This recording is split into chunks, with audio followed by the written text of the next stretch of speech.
মাধ্যমিক বা দশম শ্রেণীর সমস্ত ছাত্রছাত্রী বন্ধুদের জন্য আজকে ক্লাসে আমি আলোচনা করব বাংলা ব্যাকরণের খুবই গুরুত্বপূর্ণ অধ্যায় কারক ও অকারক সম্পর্ক।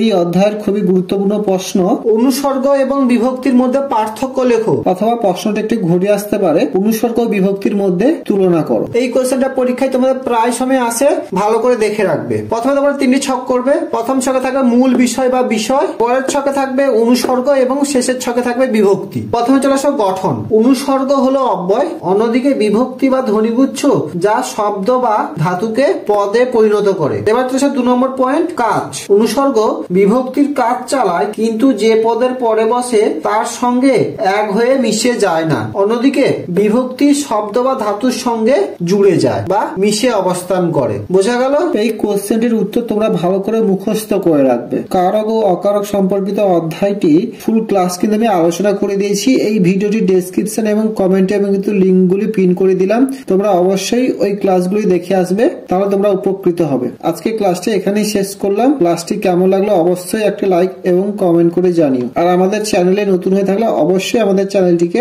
সাবস্ক্রাইব করে পাশে থেকো তোমরা সবাই।